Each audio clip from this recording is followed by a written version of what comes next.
السلام عليكم ورحمة الله وبركاته نحمده ونصلي على ورسوله الكريم أما بعد بسم الله الرحمن الرحيم হযরত উমর রাদিয়াল্লাহু তাআলা আনহু থেকে রিওয়ায়াত বর্ণিত আছে যে নবী করিম সাল্লাল্লাহু আলাইহি ওয়াসাল্লাম ইরশাদ ফরমাইয়াছেন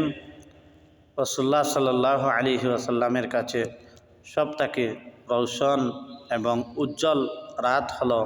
জুমার রাত এবং সবথেকে রৌশন দিন এবং উজ্জ্বল দিন হলো জুমার দিন। যদি কোনো ব্যক্তি ওই সময় অর্থাৎ জুমার রাত্রে এবং জুমার দিনে নবী আলাইহিস সালাতু ওয়াস সালামের উপর বেশি বেশি করে দুরূদ পাঠ করেন, রাসূলুল্লাহ সাল্লাল্লাহু আলাইহি ওয়াসাল্লাম ফরমাইয়াছেন ওই দুরূদ নবী আলাইহিস সালাতু ওয়াস সালামের খিদমতের মধ্যে পেশ করা হয়, অর্থাৎ আমার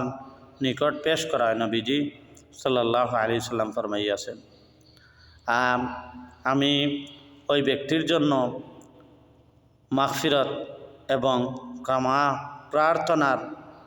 করিতে থাকি। আল্লাহ সুবহানাহু ওয়া তাআলা আমাদের সবাইকে যেন ওই রোশন রাত্রে এবং রোশন দিনে অর্থাৎ জুমার রাত এবং জুমার দিনের মধ্যে সাল্লু আলা হাবিবিকা নবী আলাইহিস সালাতু ওয়াস সালামের উপর যেন বেশি করে যেন দুরূদ পাঠ করার আমাদের সবাইকে যেন তৌফিক দান করেন।